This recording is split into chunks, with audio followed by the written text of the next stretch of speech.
evening, I'm Ces Oreña-Drilon. And I'm Shawn Yao. In a couple of hours, former President Rodrigo Duterte's historic confirmation of charges hearing ends. For the defense team, it's simple. Digong's drug war had no common plan nor criminal intent, meaning no smoking gun in the ICC case.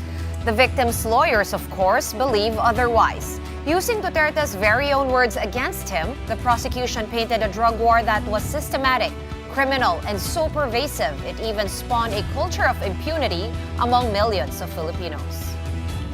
And back here at home, threat of trial is also hanging over the head of Digong's daughter. On Monday, Vice President Sara Duterte's impeachment complaints are up for deliberations at the House of Representatives for form and substance. The term high-value target appears throughout the prosecution's brief, as though it is evidence of a coordinated plan to eliminate targets. With respect, that inference cannot be sustained. The existence of a prioritization category within a law enforcement campaign does not establish a criminal plan. HVT was an operational classification used by law enforcement, and in this sense, it is no different from a similar acronym in another country where I have clients. APOTS, or Australian Priority Organisation Targets. HVT is not a code for an instruction to kill or a witch hunt.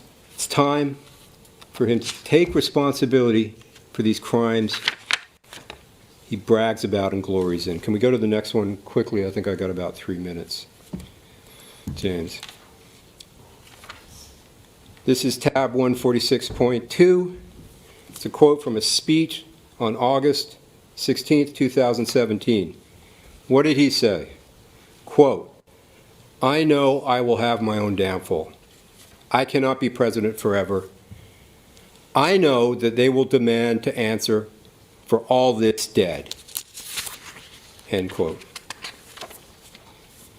And he was right when he spoke those words. He must answer for the dead. The victims demand it, justice demands it, and for purposes of confirmation, the evidence demands it. We have proven it to the level for this to be bound over for trial. We ask you to do that, Your Honors. It's day 4 and the final day of former President Rodrigo Duterte's confirmation of charges hearing at the International Criminal Court. The defense and prosecution have given their closing statements. And later on, the pretrial Chamber 1 is also scheduled to review the detention of Mr. Duterte. That's if he will remain detained or granted interim release as the ICC deems necessary. And joining us again from The Hague is One News anchor Angela Lagunsad Castro. Angela, what has been discussed so far? Well, you're right. We're down to the fourth and final day of the confirmation of hearing of former President Rodrigo Duterte, and katatapos nga lang ng closing statements ng panig ng prosecution and the common legal representatives. It started from at 11:30 until 12:30. Right now, the hearing is on a break, and pag sila ay nag-resume by 2 o'clock, when they resume by 2 o'clock, the closing statement, we will be expecting closing statement from the defense. So right now we are joined by Attorney Nery Colmenares to give us update or reaction on the closing statements of the prosecution and the common legal representatives. Attorney, okay lang. We are joined by Ces Oreña-Drilon and Shawn Yao, the Big Story on One News. Hi. Okay, so Ces at Shawn. Good evening. Good evening from Manila. Were you, Yes po. Was the prosecution and the counsel for the victims were both able to demolish what the defense counsel had said in his closing statement? Definitely. If there was a shattering of glasses, the shattering of glass, as they said yesterday, the broken glasses come from the defense. I just couldn't I was really surprised, but they were grasping at straws. That's what I would describe the defense arguments in the last today and even yesterday. Grasping at straws. Why? They keep on insisting that there is no liability on the part of President Duterte because there is no common plan. And if there is no common plan, then they went to say that the rogue cops did it. It was an opportunistic thing for the rogue cops to, animosity or corruption or cheating in cards. Now, for me, that's really President Duterte kept on saying during his presidency, you do everything I tell you. Don't worry. Ako yung pupunta sa kulungan kung sakaling kakasuhan kayo. And now, his defense is saying, kasalanan nyo yun mga pulis. So, ang message sa mga pulis, tingnan nyo yung principal nyo na nag-utos sa inyo. Tapos ngayon sasabihin nyo, wala akong kanalaman dyan ha. Yung mga pulis na yan, yung gumawa niyan.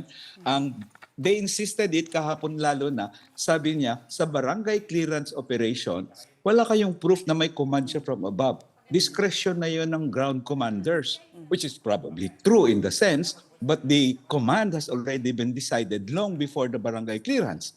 May drug list, implement nyo to, bahala na kayo. Hindi naman kilala ni Duterte yung mga drug addict or drug suspect or drug,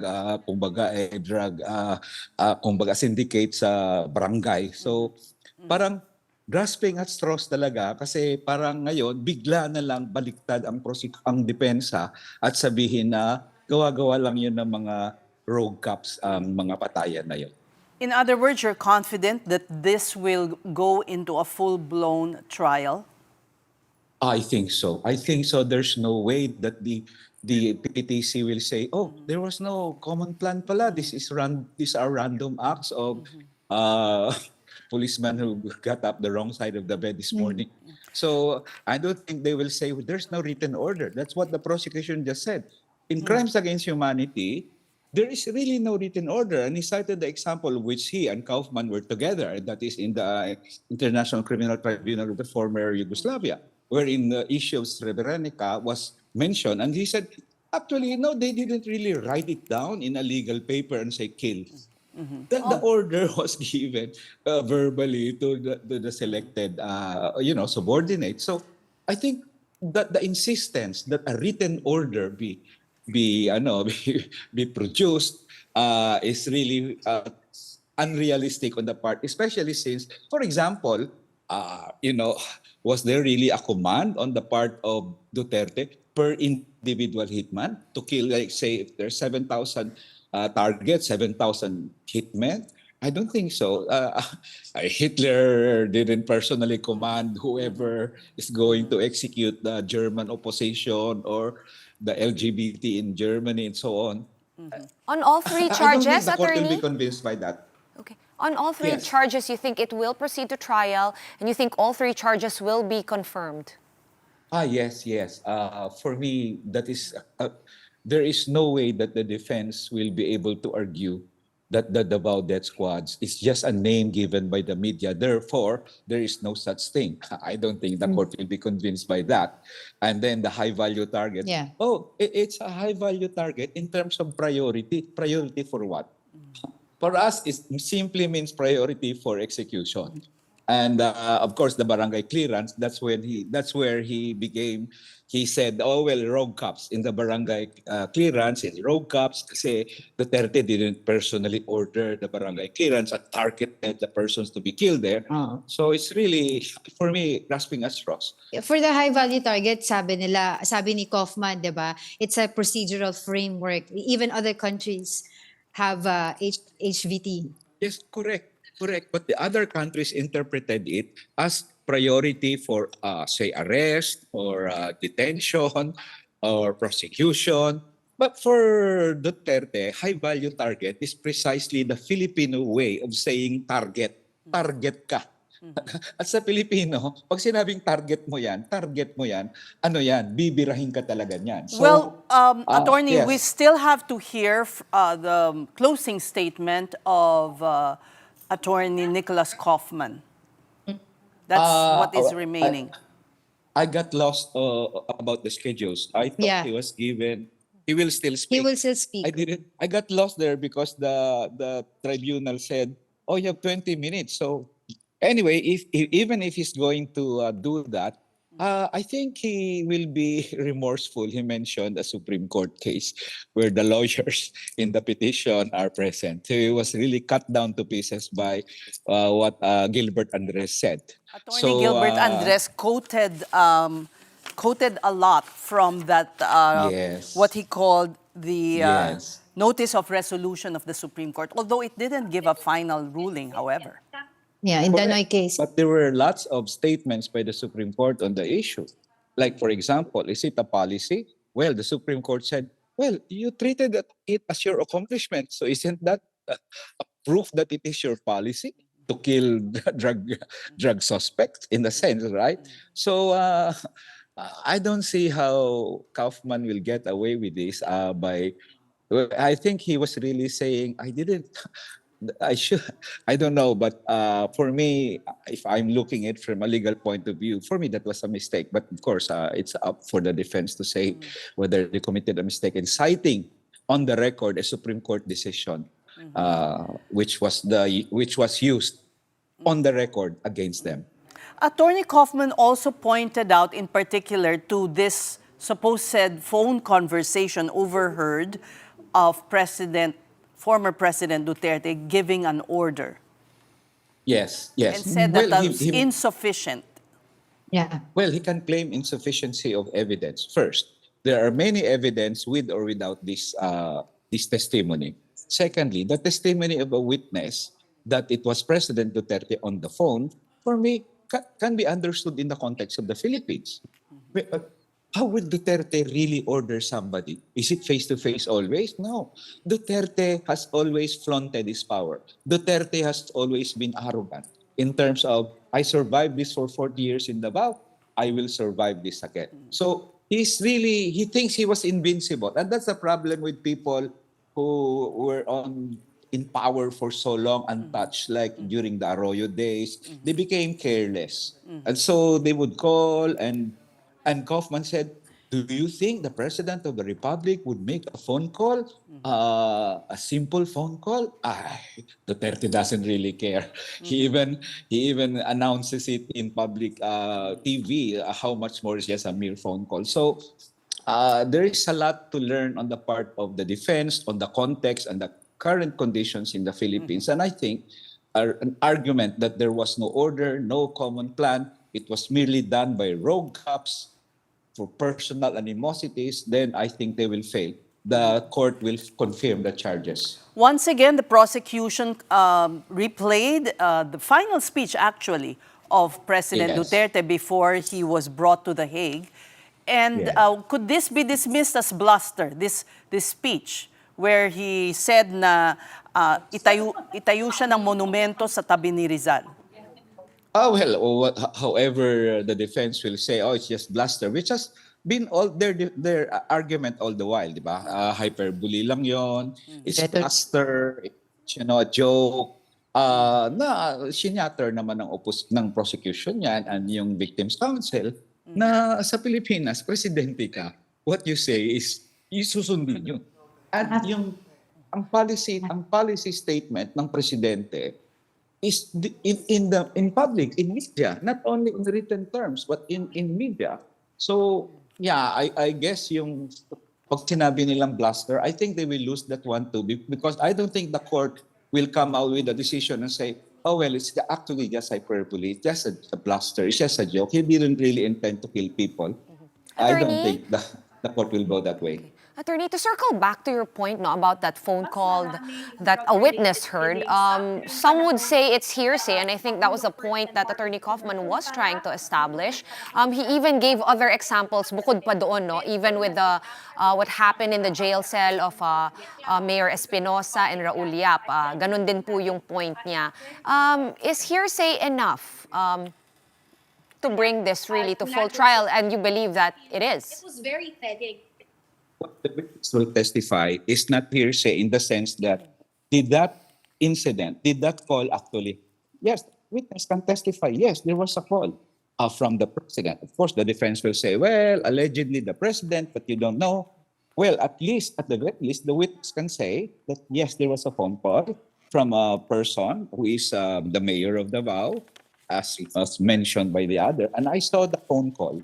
Now, it's up for the defense and of course the prosecution to argue whether, it's sufficient to prove it was Duterte or not. But I think a lot of people will tend to believe that, oh, of course, it's going to be Duterte. You cannot just, why would they even make it up? Like, oh, si Duterte yun. Hindi naman pala si Duterte, di ba? Di na nabaril siya doon using the name of Duterte in vain, so to speak. Yeah. So anyway, yeah, but if they can, of course, question it again and again, but that's not even the only evidence at hand anyway. Well, we thank you once again for your insights, Attorney Nery Colmenares. May we go back to Angela? One final question, Angela. What do you expect in the review of detention hearing, which will be happening right after the confirmation of charges hearing? Well, according to the legal luminaries here, it is nothing to worry about, no? Legal luminaries on the side of the victims, ano? This is just a procedural requirement. And most probably, sabi nga ng mga victims, ano, hindi sila papayag na mag-grant ng interim release etong si Pangulong Rodrigo Duterte kapag nagkaroon nga mamaya ng detention review. Okay, So later, pagbalik nila after the break, that's 2 o'clock until 3 o'clock is the slot, no? Or the time for Attorney Kaufman for his closing statement. If we're going to follow the schedule that they released, no? And then 30 minutes will be allotted for the detention review of former President Vigo Duterte. Kanina, while you were talking to Attorney Nery Colmenares, dumating na rin, pabalik na rin sa loob sila Attorney Sal Panelo, former LTFRB Chairman Martin Delgra, and the former DOLE, no, Secretary Silvestre Bello III. Oo. All right, we thank you for your update. One News anchor Angela Lagunsad Castro, reporting to us live from The Hague. And here at home, the Duterte Panagutin Network continues to monitor proceedings at The Hague with an online viewing at the University of the Philippines in Diliman. Let's get the reaction to the closing arguments of the defense and prosecution. We have mobile journalist Arles de los Santos reporting from UP. Arles, sino-sino ang mga nandyan at ano ba ang kanilang reaksyon? Lalong-lalo na nagsalita para sa kanila at maraming binanggit si Attorney Gilbert Andres. Ses, nandito nga tayo sa University of the Philippines, Diliman, kung saan nga present dito yung mga kaanak ng mga biktima ng madugong war on drugs ni dating Pangulong Rodrigo Duterte. Pero kabukod dyan, nandito rin yung mga mag-anak ng mga umano'y nawawala mga aktivista, mga ikinulong at mga napaslang din, no, sa administrasyon nga ni dating Pangulong Rodrigo Duterte. Para yan sa Justice Watch online viewing ng huling araw ng confirmation of charges laban kay dating Pangulong Rodrigo Duterte. Dito nga, Ses, ay pinasinungalingan nila, lalo na ni Nanay Purisima Dacumos, asawa ng biktima ng drug war, ang argumento ng kampo ni dating Pangulong Rodrigo Duterte sa ICC na nanlaban umano ang mga napaslang sa war on drugs. Wala raw itong katotohanan dahil ang kanyang asawa ay nasa loob ng kanilang mga tahanan at nagkaroon pa ng senaryo sa labas ng kanilang tahanan ng isagawa ng mga pulis ang operasyon nito. No? Kaya wala raw itong katotohanan. Sa ilan naman ay halo-halo ang kanilang emosyon kung saan ang ilan ay sinariwa ang kinahinatnan ng kanilang mga kamag-anak at itinatanong kung bakit silang mga mahihirap ang mas napuntirya nitong madugong war on drugs at hindi umano yung mga big time o yung malalaking mga drug lords. Kaya mariin silang naniniwala na may sapat na basehan para idiretso sa full-blown trial ang kasong crimes against humanity ni dating Pangulong Rodrigo Duterte. At anila ay mahalagang hakbang ang confirmation of charges para paganagutin ang dating Pangulo sa pagtapak nito sa mga karapatang pantao sa kanyang administrasyon. Ses. Kamusta naman ang mga nakaka-trigger ba na maalala nilang muli yung nangyari gawa ng mga argumento na hinahayag sa korte? Yes, no, para sa kanila sensitibo pa din itong usapin na ito, no, kagaya na lamang ni Nanay Nanette kanina, no, na nagsalita sa isinagawang kilos protesta kaninang hapon, no, na inalala yung kinahinatnan ng kanyang anak na si Aldrin na napas lang noong taong 2017 sa isang operasyon din nga, no, ng war on drugs. Actually, mga nakamotor nga raw yung gumawa nun, no, at hanggang ngayon nagiging nananatiling mailap ang hustisya para sa kanila. Kaya raw nananatili siya na nananalig at handang maghintay para sa hustisya o katarungan sa kanyang anak, no, at ipinapanalangin niya nga rin daw itong si dating Pangulong Rodrigo Duterte para maging maayos ang kalusugan nito para masiguro makaharap ito sa mga pagdinig at paglilitis laban sa kasong isinampas sa kanya. Ses. Sila ba'y nakakapakinig sa argumento ni Attorney Nicholas Kaufman? Yes, no, at dito mismo sa may malaking screen dito sa harapan natin, no, at after nga ng 'di ba kanina nagkaroon ng pagkakataon yung depensa na magbigay ng kanilang argumento and then yung prosekusyon ay nagbigay ng 10 rebuttals, no. Pagkatapos ng pahayag nito ay nagpalakpakan itong mga kaamag-anak ng drug war victims at hopeful nga talaga sila na may basehan at magpapatuloy itong confirmation of charges laban kay dating Pangulong Rodrigo Duterte at handa raw silang maghintay ng 60 araw para malaman ang kahihinatnan nito kung may sapat nga bang mga basehan at sapat ang mga ebidensya para magpatuloy sa full-blown trial. Ses. Hi, Arles, it's Shawn. So 60 days nga no, bago magdesisyon, pero ano yung mga, may activities pa ba lined up ang Duterte Panagutin Network in the interim or magkakaroon ulit no, nitong Justice Watch pagdating ng 60 days? Aasahan natin, Shawn, na magkaroon tayo ng impormasyon patungkol sa paparating pa nilang mga programa, no, pagkatapos itong confirmation of charges. Pero kanina, pagkatapos ng unang bahagi, no, ng presentasyon ng depensa sa kanilang argumento ay nagkaroon sila ng candle lighting kung saan muli nilang inilala, binanggit nila yung mga pangalan ng kanilang mga kaanak na nasawi sa war on drugs, no, at ipinanawagan nga ang hustisya para sa kanila. Isa-isa yung binanggit at sama-sama nga, no, na isinigaw yung hustisya para sa umano yung mga pinaslang ng administrasyon ni dating Pangulong Rodrigo Duterte. At kanina, yun nga, nagkaroon din sila ng kilos protesta, mabilis na programa para ipanawagan ang kanilang posisyon dito. Shawn. Arles, sabi nga kanina ni Attorney Gilbert Andres, sa mga argumento na sinasabi ni Attorney Kaufman, para bang pinapatay niyang muli ang mga namatay sa drug war. Yun ang kanyang naging pagbukas sa kanyang talumpati kanina. Maraming salamat sa iyo, mobile journalist Arles de los Santos there, reporting to us live from UP Diliman. And now we have more stories on this historic hearing at The Hague. Later, we get the insights of former senior Supreme Court Justice Antonio Carpio. The big story will be right back. Keep it here on One News.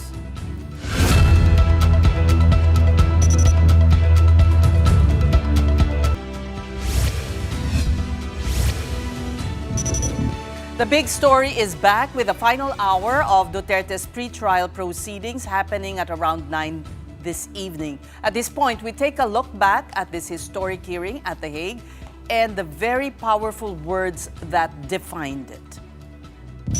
We're not gathered here today to judge a man on the basis of his coarse attitude or his vulgar language. This court has convened a confirmation hearing to verify whether substantial grounds exist to believe that Rodrigo Duterte, the people's president, together with various so-called co-perpetrators, over the years of his governance, devised a criminal policy of wholesale and wanton murder. Cases are decided on the basis of evidence, not supposition, not rumor, not spicy gossip, and certainly not on the basis of political rhetoric and bluster. That if the judges of this honorable chamber can be subjected to online harassment by Duterte clones, we should imagine the level of vulnerability the victims are exposed to in their poor villages. Your Honors, there is only one solution to stop the impunity propagated by Mr. Duterte from continuing to bring harm and suffering to the victims. And that is for this honorable chamber to confirm the charges so that witnesses can testify and evidence can be presented on the horrible crimes committed by Mr. Duterte. Mr. Duterte's message to the mayors could not be clearer. If your name is in my list, then I'll kill you. Wala akong ako talaga ang wala akong maipagyabang. Kaya ginadaan ko na lang sa extrajudicial killing. As at the date of this speech, 9th of January 2017, almost 1,500 people had been killed in Mr. Duterte's so-called war on drugs. There's one thing that I've learned from the domestic media coverage of this case. It is that journalists and their editors have a tendency to fixate on the salacious elements of a person's speeches while ignoring the less interesting parts. The prosecution has had its opportunity to show you a selection of these speeches and seems to believe that the more they show, the greater the chances of convincing Your Honours to confirm the charges.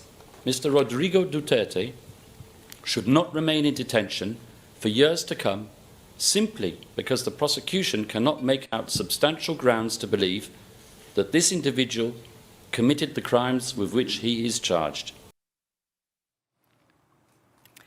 And weighing in on Duterte's confirmation of charges hearing, we have with us retired Supreme Court Senior Associate Justice Antonio Carpio. Good evening, Justice. Welcome once again to The Big Story.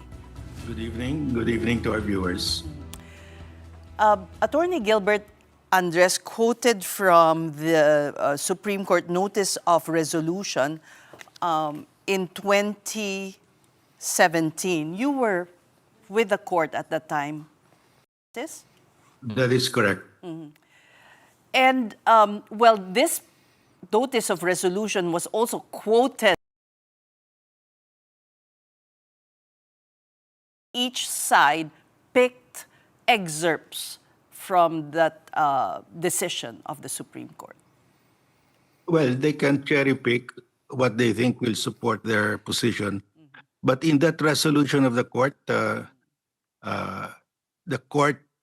cited the annual PNP report saying that the PNP reporting to the nation, to the president, that about 20,000 people, a little over 20,000 people have been killed in the war on drugs.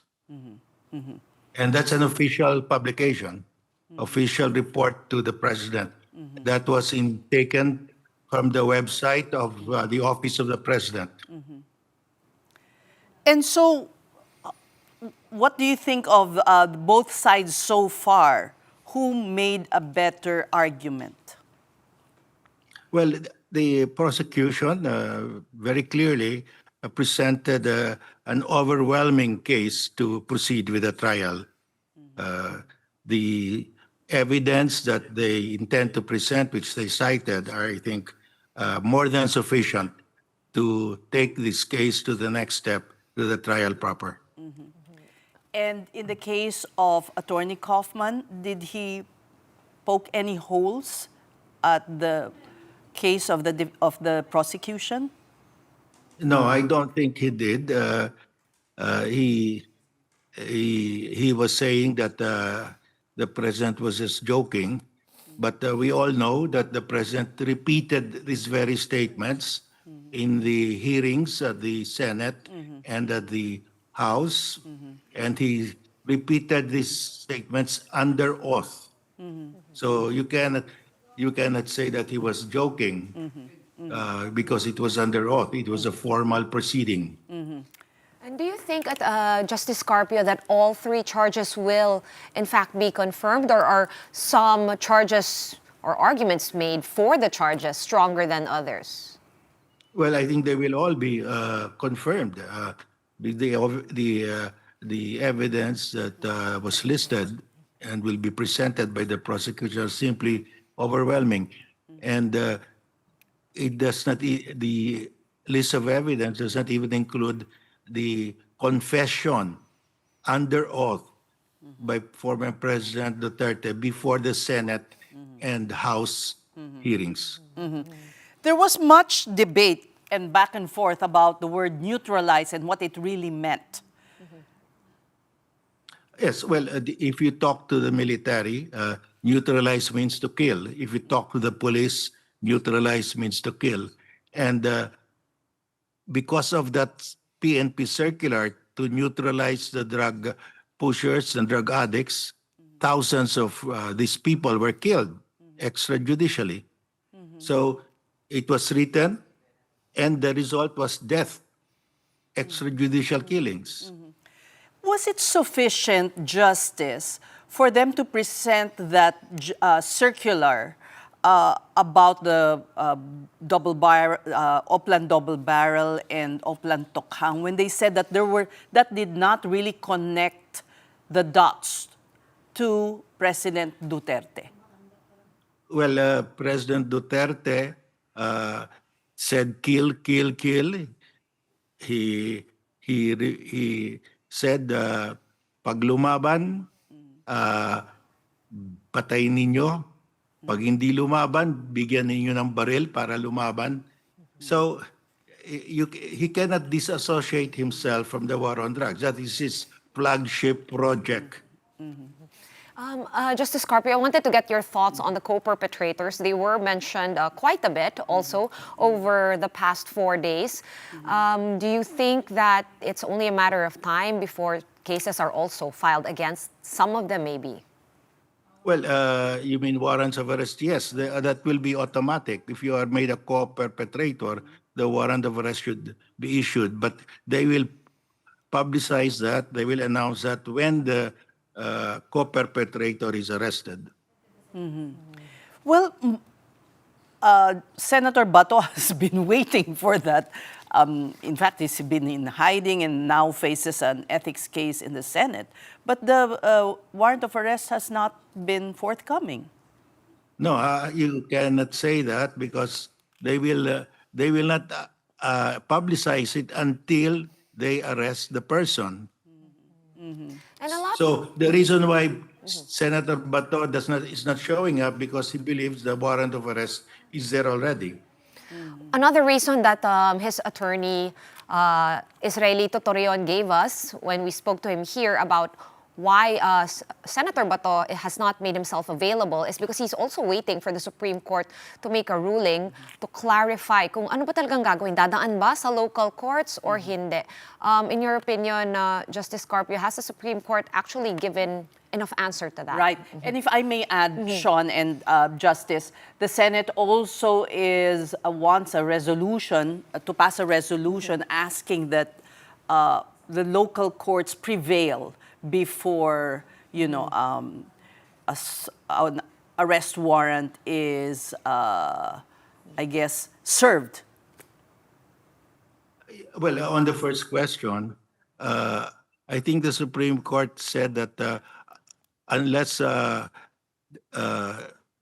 Senator Bato can show a search warrant, then it will be premature. So I think that was the decision of the court.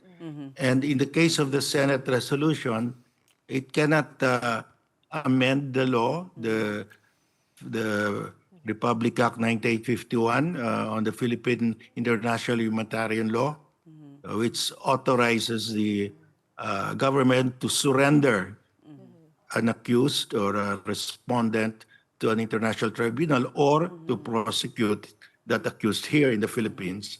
There is a law, and until it is declared unconstitutional, it can be implemented.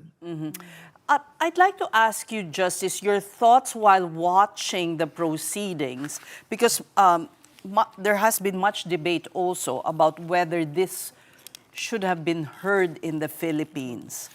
And does it sadden you that, we have to rely on an international court to get justice for the victims of the drug war? Up to now, 3 years after Duterte left, not a single case has been filed against Duterte or the co-perpetrators. There has been no preliminary investigation, no case filed in court. That means that the Philippine authorities are unable or unwilling. But those are two different things. That's why ICC took over. But Justice, those are two different things. Unwilling and unable are different. Do you get a sense that it's more an unwillingness rather than an inability to? Well, unable means at that time the president was immune from civil or criminal suit, so nobody can file a case against him. That's why there was a constitutional prohibition to sue the president.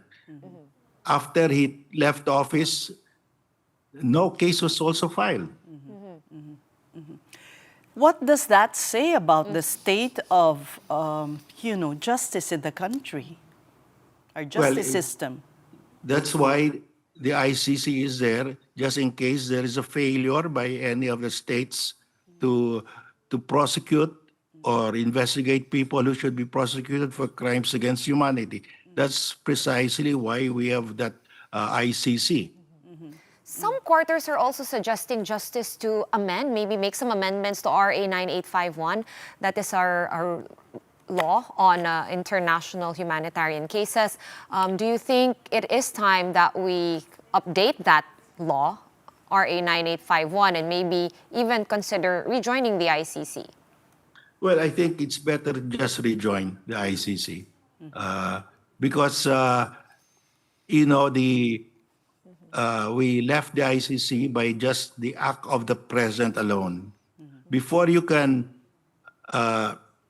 ratify a treaty under the Constitution, there must be consent by the Senate. So we became a member of ICC by act of the president and consent by the Senate. Can we still question But the president alone this time, President Duterte, withdrew without the consent of the Senate. That's the big problem there. Because he was interested in protecting himself. Yes. Yeah. And can we not So just... I think we should rejoin. So it should come from the President BBM, and then the Senate should ratify this. The signal should come from Malacanang. Yeah, to remove all doubts, the president can sign again the Rome Statute, and that will be ratified by the Senate. The Senate will give its consent. And if in So fact... there will be no question. And if in fact, Justice, that the former President Duterte unilaterally, took us out of the ICC, or why did no one question that? Or is it too late for somebody to question that it was not actually ratified by the Senate? It was actually questioned by Senator Pangilinan at that time in Pangilinan versus Cayetano. And the Supreme Court said, very strange decision really. The Supreme Court said the withdrawal requires Senate consent because it's a law. A treaty is a domestic law once it's consented by the Senate. So to repeal that law, you also need the consent of the Senate. But in this case, the Supreme Court said that the Senate did not object. First of all, you cannot create a law without the Senate participating. In other words, if you apply it to accession, if the president signs and the Senate does not do anything, that would mean that we become a member, we ratify. It requires an affirmative act to join or to withdraw. The Senate must give an affirmative act. A bill does not become a law by non-action. There has to be an affirmative act. Wow. Yeah, strange. But before we let you go, Justice Carpio, kamusta na yung debate? Ano na nangyari? Well, I proposed a topic. He did not agree. Marcoleta did not agree. And he presented his own topic, very complicated. So I said, let's just have a very simple topic. Is there a West Philippine Sea? So that's where it is now. Okay. All right. We're happy to hear from you, and we're still awaiting if that debate will push through. Retired Supreme Court Senior Associate Justice Antonio Carpio. In the meantime, lawmakers who endorsed impeachment complaints against Vice President Sara Duterte vowed to present new evidence. That's as they face the House Justice Committee on Monday, March the 2nd, as the panel tackles the complaints' form and substance. ACT Teachers Party List Congressman Antonio Tino said they are prepared for the hearing. He gave a sneak peek of what the new pieces of evidence will contain. Kahit yung complaint natin, in-include natin yung affidavit ni Madriaga. May mga bahagi doon na nakaugnay sa paggamit ng 125 million in 11 days noong December 2022. So yes, may bago dyan na lalabas. For Akbayan Party List Congressman Percy Sendanya, with or without new evidence, it is imperative for VP Sara to answer all the allegations leveled against her. These include her alleged kill plot against President Bongbong Marcos, his wife and cousin, and her alleged misuse of confidential funds. This is not a case of whether the allegations are new or old. Ito ay kaso ng hindi pa rin nasasagot ang mga allegasyong ito. And if Sara Duterte is good at something, it is running away from accountability. And in related news, one member of the National Unity Party, or NUP, is confident that the complaints against the Vice President will actually hurdle the House. That is, even after the NUP put out a statement that it will likely vote against the Vice President's ouster. NUP Chairman Ronnie Puno has already walked back his party's own statement, which was signed by Secretary General Reginald Velasco. Puno clarified that NUP members will vote based on their conscience when the time comes. NUP member and Manila's 2nd District Congressman Rolando Valeriano tells our sister program Storycon that Velasco's statement is not the party stand. Siguro po nagkaroon lang ng konting miscommunication or misunderstanding sa statement in which last night nilinaw naman po ni DS Puno na ang ibig niya sabihin talaga it's a conscience vote po. And even before naman po, marami na akong istorya sa National Unity Party. Wala naman po talagang nagtitikta sa amin doon. Una nga po, iba-iba ng pag-iisip din yung mga kongreso. At even yung 305 o 310 members po, I still believe that they will vote based on their conscience and based what is right and what is just. Yun po ang nakikita ko dyan. Political observers have a sense that it will be much harder this time around to garner the necessary 1/3 votes from the House to approve the complaints. Lawmakers may be thinking twice after the Vice President announced her presidential bid for 2028. But Valeriano is confident that they have the numbers.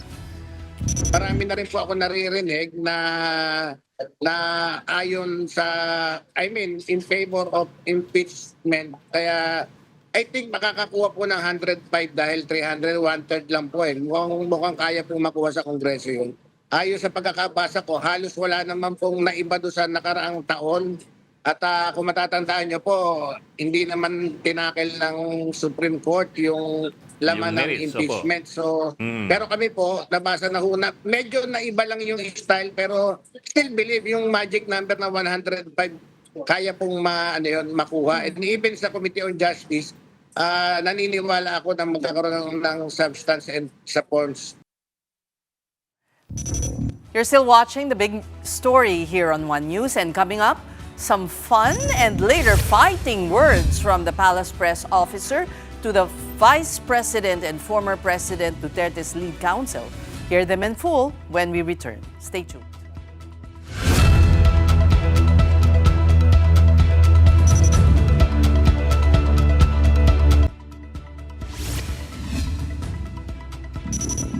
Welcome back to the big story. Malacanang brushed aside the invitation of Duterte Defense Lead Counsel Nicolas Kaufman to discuss his client's interim release. Palace spokesperson Claire Castro also urged Kaufman to take his allegations of drug war deaths in this administration to court.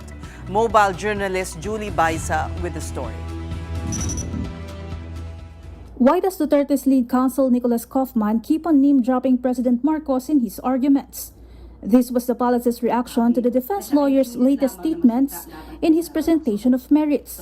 Yesterday, Kaufman made reference to drug-related killings data under the Marcos administration. Kaufman asked ICC prosecutors if Marcos will also be investigated for this. Palace Press Officer Claire Castro's reaction to this: Kaufman should file the proper cases before Philippine courts if he believes violations were committed in the present administration's drug war. Pag-amin ba yun na talaga may patayan sa panahon ni dating Pangulong Duterte? Unang-una, nakakapagtaka na ang kliyente po niya rito ay ang dating Pangulong Duterte. Pero bakit ang mata niya nakafocus kay Pangulo Marcos Jr.? Depensa po ba niya to? Kasi kung depensa po niya ito, nakakatawa.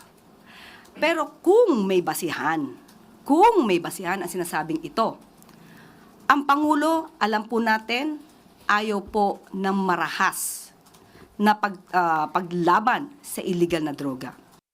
Castro, however, clarified that she has no plans to formally invite Kaufman to the Philippines, but will welcome him should he choose to visit. Just on Thursday, Kaufman expressed willingness to travel to Manila to discuss the interim release of Duterte with the Marcos administration. In response, Castro said that discussion is off the table, but she would be more than happy to treat Kaufman as a tourist. First of all, I'm not inviting him. If ever, everybody is welcome to see the beauty of our country. Welcome man, lahat ng turista, pati pamilya, kasama yan. And if he will be coming to the Philippines, I am more than happy to treat him. Buy him balut, bagoong, kwek-kwek, ayudi, adidas. But I will not discuss about the interim release because it has already been dissolved by the ICC. So pag-uusapan lang namin ang ganda ng Palawan, El Nido, Manila Zoo, lahat po yan. Yun lang po. Castro was also asked about a recent statement made by Vice President Sara Duterte. For the first time in a long while, Castro did not directly criticize the VP. In an event in Davao, Sara reflected on her decision to team up with Marcos instead of running for a local post in her bailiwick of Davao City. Mas maganda po nga sana kung nanatili na lamang siyang mayor sa Davao City at nahalal natin ang isang vice-presidente na tutulong sana sa ating Pangulo. Hindi isang vice-presidente na magtatrabaho, mag-aaksyon at hindi bakasyon at hindi puro paninira ang gagawin sa ating Pangulo. Castro, however, was on the offensive again when asked about Duterte's claim that the administration was going after groups that support her. Mismo ang dating Pangulong Duterte ang nagsabi na may mga pagkakataon na ang vice-presidente ay sinungaling. Ipapakita ko po ang isang article at binanggit din po ni dating Pangulong Duterte na ang kanyang anak na si VP Sara ay isang drama queen. Dito, pinasinungalingan niya mismo ang sinabi ng dating Mayor Sara Duterte sa isang issue ito. So, kailan pa ba natin paniniwalaan ang mga sinasabi ng Vice Presidente kung mismo ang kanyang ama ay sinasabing siya ay nagsisinungaling? The Vice President has yet to react to these statements from Yusek Castro. Kapatid Mobile Journal Judy Baiza, We're One News. Here are the other stories making headlines this last Friday of February, beginning with a leadership change at the Environment Department. President Bongbong Marcos has appointed DENR Secretary Rafael Lutilla as the new Philippine ambassador to the Holy See. His Undersecretary Juan Miguel Cuna will serve as acting environment chief during the transition. Palace Press Officer Claire Castro clarified Lutilla did not resign and requested for a, quote, lighter assignment. Meantime, Mount Canlaon's moderately explosive eruption last night has rocked Negros Occidental once again. This morning, Canlaon emitted grayish plumes that rose 1,000 meters, covering several areas in the province, including this one in the town of La Castellana. The DOH Negros Island region immediately distributed 16,095 masks to affected residents. Alert Level 2 remains in effect over the volcano.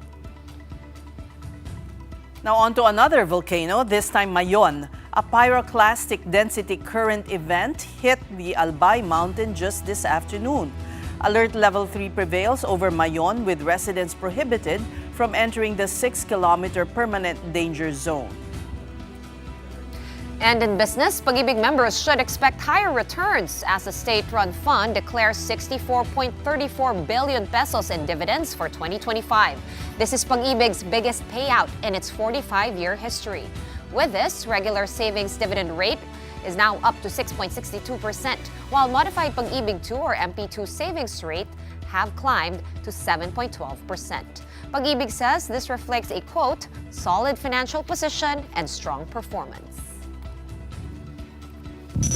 In other news, the National Bureau of Investigation wants a joint affidavit of 18 former soldiers who claim to be former bagmen of resigned Congressman Zaldico.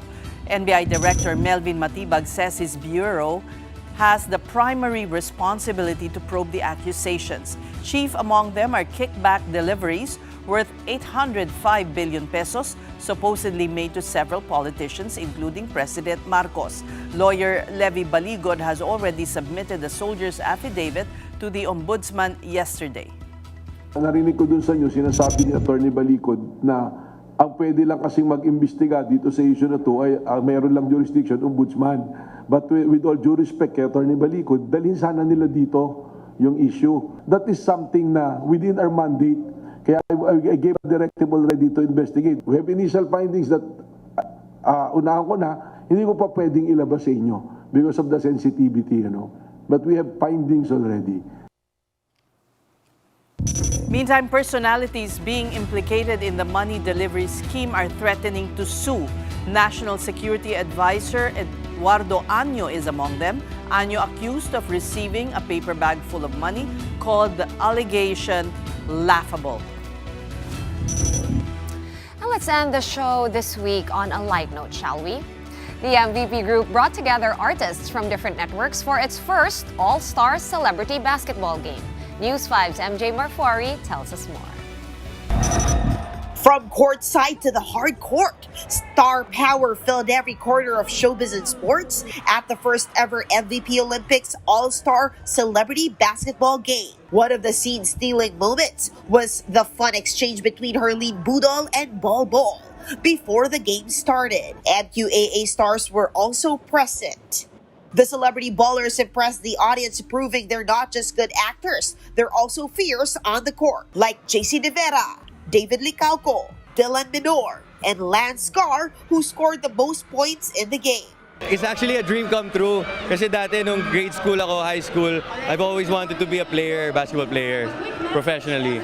But yeah, I'm very happy to play in Araneta and to play with so many great and talented artists. Despite an injury, Derek Ramsey still played for the white team. But before the game, Derek granted an interview to give an update about his personal life. Yeah, I don't want to comment about any of that noise online. For me, my focus is really my time with my daughter. I'm at peace, and I just, and in time, everything will be okay. The halftime show was also star-studded with production numbers from the cast of Baguettes the Musical, Jed Badella, and Jonah. A Secret and Prague star, Andrea Brillantes, heated up the dance floor with G-Force in her Super Bowl-level performance. She was even surprised by co-star Enrique Hill with a bouquet of flowers after. And the audience also watched an exclusive first look of A Secret in Prague. Exciting! Medyo nararamdaman ko na yung pressure. Pero... Exactly. Siyempre nakaka-pressure. It's been a while since I've been on TV. And of course to be back on primetime, going head-to-head with other shows. I'm just happy. I'm really confident with our concept. Back to the ball game, and it was a close match between the two teams, but in the end, Team Blue won 60-59. Player of the game was Wendell Ramos, who shot the winning free throw. The event was led by Metro Pacific's Investments Corporation and MVP Olympics head Shea Cabal Revilla. MVP Group Chairman Manny V. Pangilinan was also present. It's a real basketball game and a number of good players. The goal of the MVP Olympics is to strengthen teamwork, sportsmanship, and camaraderie within the organization and across the industry. That's why it is important for the MVP Group to bring together players from different networks. We belong to one country, one family, one brotherhood, one heart. So we should help each other. Stay tuned for the next MVP Olympics. MJ Barfori, VR1 News. On that note, that's it for us this week. The Big Story is back on Monday, 8 p.m. We'll see you then. Kapatid, we are One News all sides all the time. And up next is a hearing on the review of detention of former President Rodrigo Duterte. And that will be live from The Hague. Stay tuned to this channel.